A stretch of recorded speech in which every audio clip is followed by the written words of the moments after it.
Good morning and welcome to Sunday School.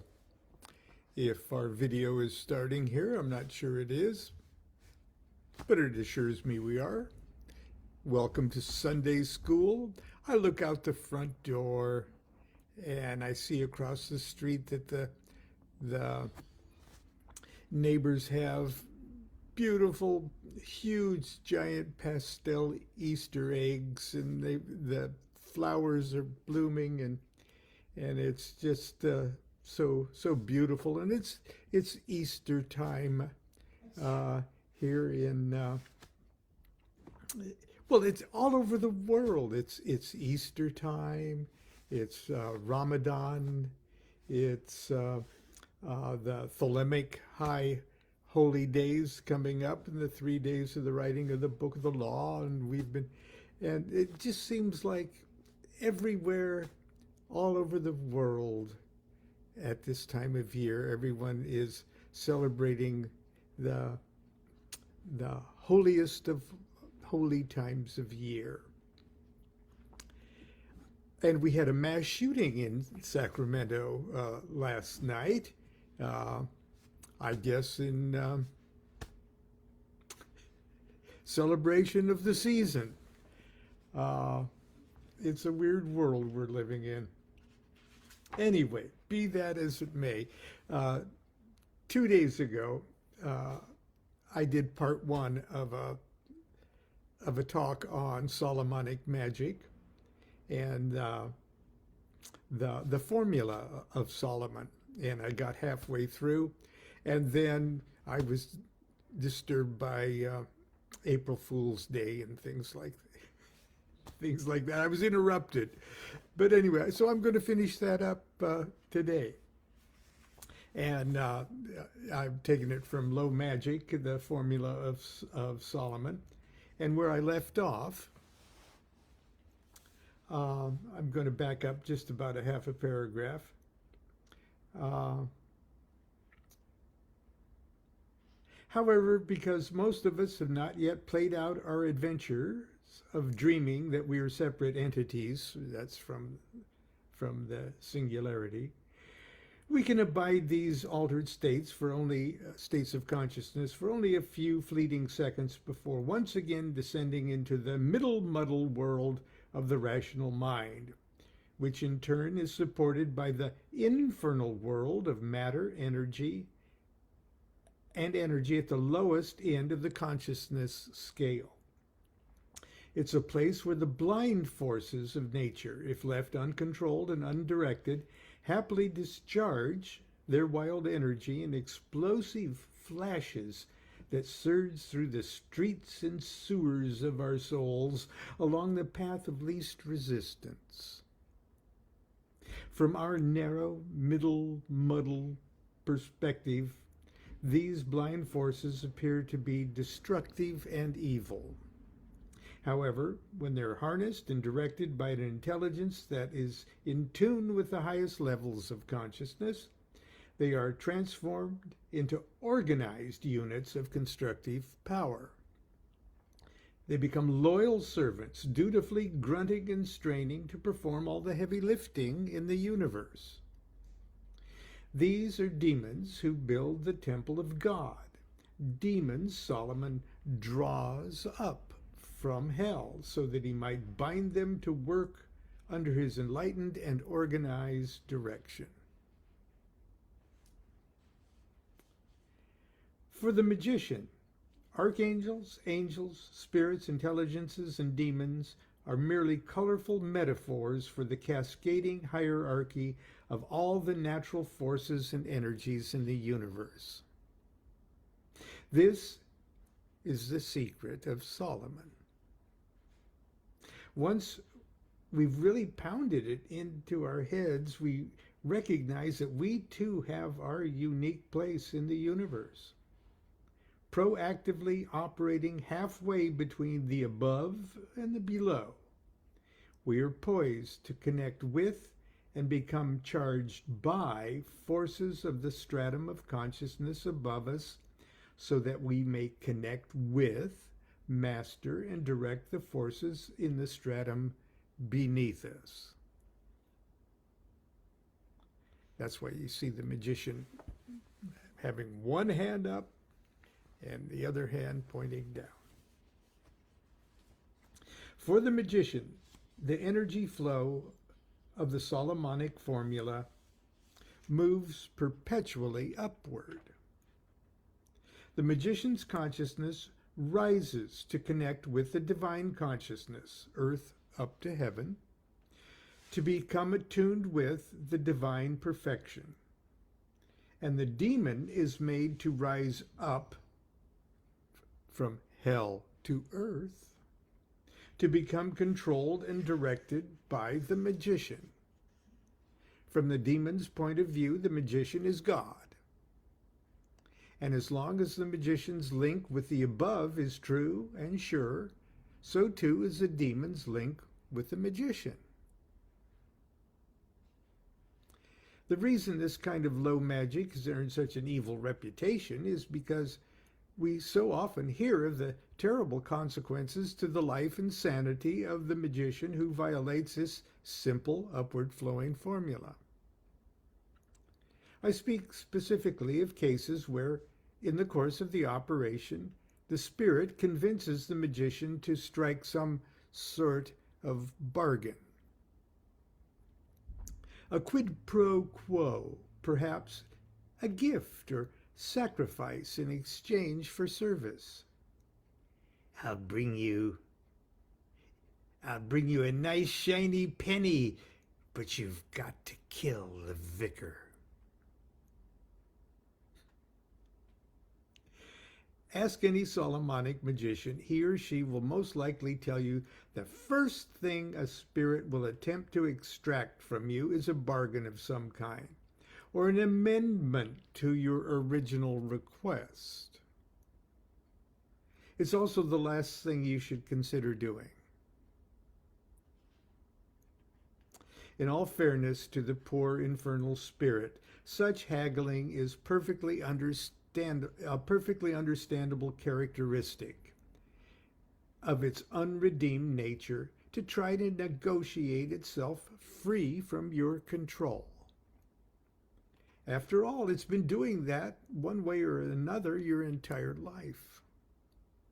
Otherwise, you wouldn't be lacking the specific thing the spirit can provide you.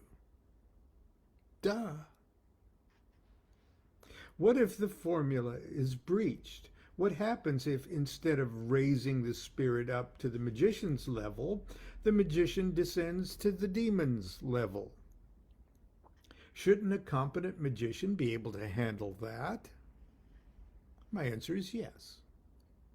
A competent magician, a true Solomon, can handle that.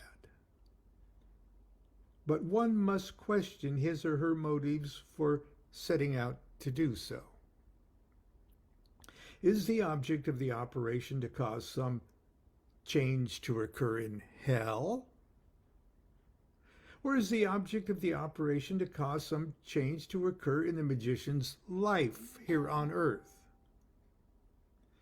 If the answer is the latter, and I can't imagine it being otherwise, then it is probably wisest to bring the demon up to where its work is to be done, rather than casting oneself down to hell of the status quo, where the spirit lounges comfortably in your screwed up life as usual. The worker's daily labor is done on the factory floor, not in the union hall. A year or two ago, a young man wrote me a letter asking me if there is some way for him to use a black mirror or otherwise magical method so that he might actually visit the realm where the Goetic spirits dwell. I was in an odd mood. Sometimes I'm in an odd mood. I was in an odd mood, so I wrote him the following response, which I hope he took in the spirit it was intended. Dear whatever your name was, a partial answer to your question would be another question. What makes you think you're not already visiting the realm where the Goetic spirits dwell? I'm not kidding. If you wish to explore the realm where some of these fragments of consciousness dwell, I suggest that tonight, as an experiment, you go to the sleaziest saloon in the roughest part of town about an hour before closing. Every untamed manifestation of the denizens of your nepish, the real spirits of your Goetia, will be poised to appear before your eyes. Buy them a round of drinks. They will toast you. Join them in their libations.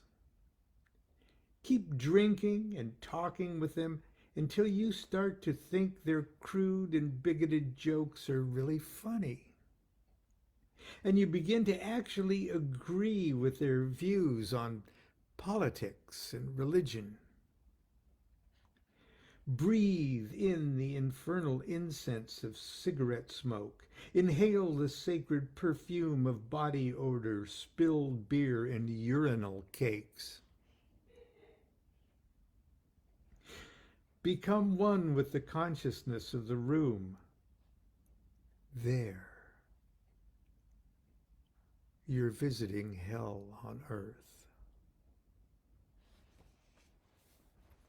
Granted, you might have the magician's presence of mind, the Ruach, to jot down some names and phone numbers and thus arrange to have one of these beasties meet you tomorrow in the sober light of day so that you might hire him or her to mow your lawn, paint your house, or clean your septic tank. On the other hand, you could surrender your Ruach completely and stumble home with one of your new Goetic friends for the prospect of a vomit-covered stab at intimacy, and then wake up in the morning to find yourself robbed, infected, or worse, looking every bit the demon yourself. And so, my friend, to answer your question specifically on a practical level, yes, it is possible to visit the realm where the Goetic spirits dwell, and you won't need an expensive black obsidian mirror to do it. Choose the seal of the Goetic spirit you wish to evoke. Draw it carefully on a tiny piece of paper. Take it with you to that saloon tonight at midnight and swallow it with your first strong drink. Bon voyage. That was the end of that quote. The formal technique of Solomonic magic is simple, almost intuitive. First, I need to have an object of my operation, a change I wish to effect in my life. In other words, as an example, I want Mary, the girl next door, to fall in love with me. Start by creating a circle of sacred space in a convenient area of my home or garden. I draw out a triangle on the floor before my circle and do whatever I think necessary to contact and invoke the blessings and presence of the great G in the likeness and character of the deity of my choice. I'll discuss the importance of invocation in a later chapter. Once I am confident that my motives are in harmony with the divine order, and that I'm living, and that I am the living representative of the great G, I use that authority to summon the demon from the infernal regions into the magic triangle. Once the demon appears, either tangibly or in my mind's eye, I give it its marching orders. Cause Mary to fall in love with me. Then I choose it. Then I set it loose to do my bidding. Sounds corny and melodramatic, doesn't it? It is corny and melodramatic. It's supposed to be corny and melodramatic. That's the romance and charm of Solomonic magic as an art form. But it's easy to perform, and with all the factors of the formula in place, it will work. However, it's likely to work in ways you might not expect. In the case of our example, let's not forget that Mary has a divine and potentially impotent will of her own. Omnipotent will of her own.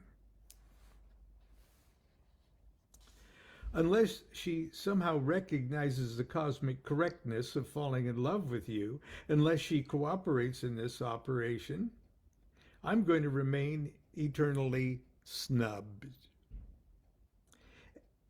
It's likely that Mary is not in love with me because I'm currently not the kind of person Mary is ready to fall in love with. It's not Mary who will have to change. It's me. If it's truly my will to be Mary's lover, I will have to be transformed into the kind of person with whom Mary falls in love with. Chances are, in the days and weeks following my evocation, in the ordinary course of my life, under circumstances that might appear to have nothing to do with my magical operation, I will be called upon to seriously play the part of a magician and play that part well. As a matter of fact, it's likely that, as a result of my Goetic evocation, I will find myself involved in some kind of adventurous struggle. I've often said that the only thing I can change with magic is myself, and I believe that. Whatever changes I wish to effect with magic, the first and only thing that'll be directly changed by my magical operation will be me. Once I'm changed, then that new changed me will then somehow affect or attract the desired object of my operation. However, we seldom know in advance what changes we'll need to undergo to become that new person.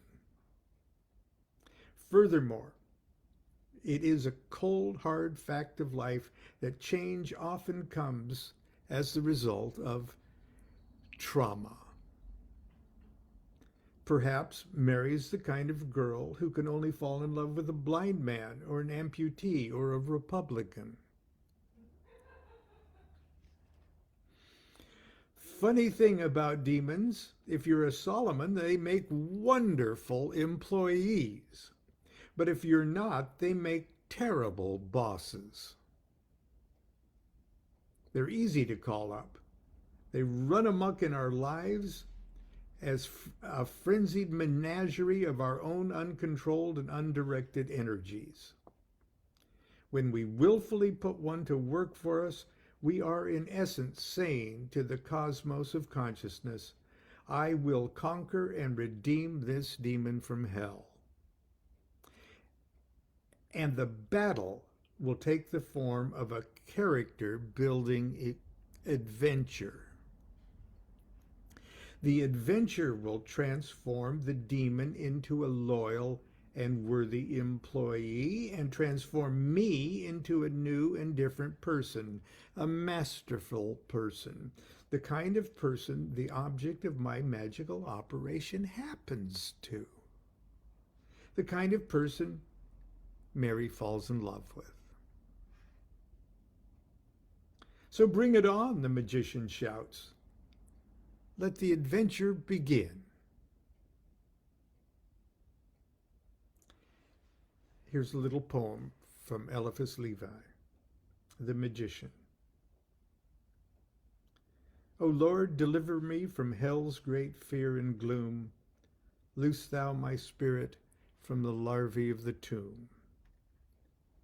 I seek them in their dread abodes without a fright. On them will I impose my will, the law of light.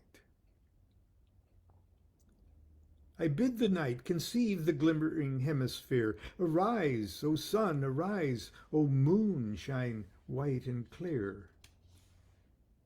I seek them in their dread abodes without affright. On them will I impose my will, the law of light. Their faces and their shapes are terrible and strange. These devils by my might to angels I will change.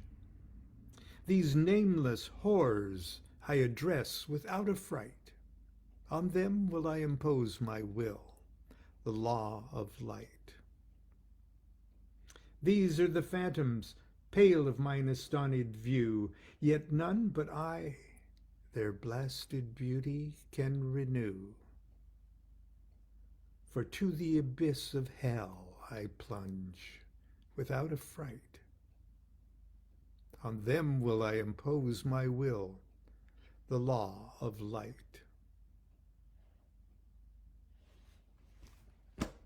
Sunday school is over. Run, run, go play. Be mischievous, and we'll see you tomorrow. Until then, be good to yourself. I mean it. Be good to yourself.